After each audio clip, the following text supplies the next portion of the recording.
Bonjour, aujourd'hui nous sommes avec Angelika Wiefering, professeure de chant au Conservatoire de Chaumont.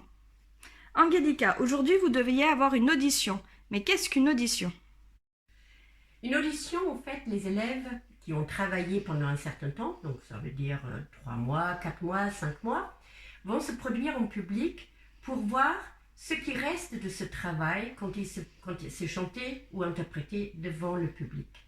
Parce qu'il faut savoir qu'en cours, on obtient certains résultats, mais quand on est face d'un public, un vrai public, on n'est pas sûr de pouvoir tenir le choc, comme je dis toujours. Et moi, ça me permet de voir qu'est-ce qui est acquis et qu'est-ce qu'il faut qu'on reprenne. Au conservatoire, quel style de musique peut-on apprendre? Alors, cette classe de chant a une particularité qui a quasiment tous les styles de musique qui sont ouvertes. On peut apprendre le lyrique, comme dans tous les conservatoires du monde, où on a des techniques et un répertoire approprié. Mais depuis l'année dernière, il y a aussi la possibilité d'apprendre la voix dans la musique actuelle. C'est-à-dire que le renforcement harmonique et la gestion du geste vocal ne va plus être tout à fait le même si une grande partie, même avec le lyrique, est en commun. On va apprendre également l'utilisation du micro et de la sonorisation. Est-ce que c'est utile de prendre des cours de chant quand on est choriste ou quand on a un métier où on travaille beaucoup avec la voix? Ah oui, absolument. Chanter dans une chorale, ce n'est pas si simple que ça, parce qu'on entend très peu sa propre voix. On n'a pas de contrôle véritable sur son geste vocal. Donc, apprendre des gestes sains et d'avoir une technique renforcée, c'est très utile. Également, quand on travaille dans un métier où la voix est très sollicitée, j'entends beaucoup qu'ils ont la voix fatiguée, qu'ils n'arrivent plus à aller jusqu'au bout de leur cours. Donc là, de travers un travail de chant, permet de recentrer un geste vocal sain. Sain.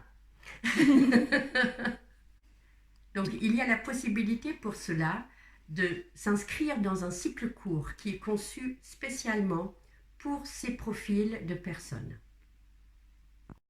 À partir de quel âge peut-on prendre des cours de chant au conservatoire? En général, à partir de 15 ans.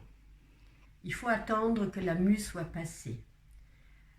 Parfois, j'ai fait des exceptions parce qu'un enfant peut chanter déjà beaucoup depuis longtemps, parce que justement, il est dans un conservatoire, donc il fait un travail suivi aussi avec la voix.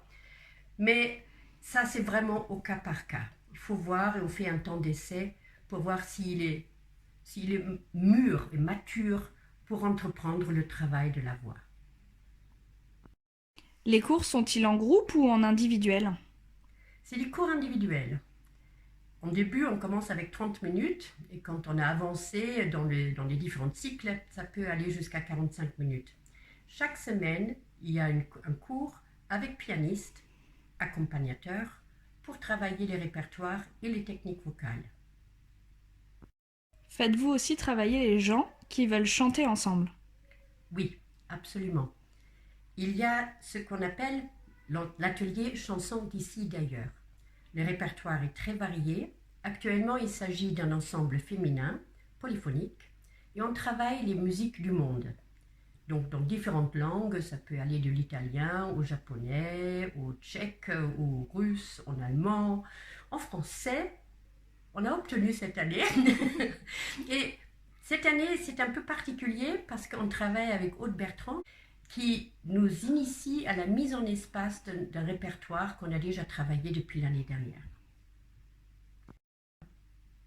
Il y a également la possibilité pour les enfants de venir au conservatoire rien que pour chanter, parce que chaque année, je monte une comédie musicale et cette année, c'est Don Quichotte qui est à l'honneur.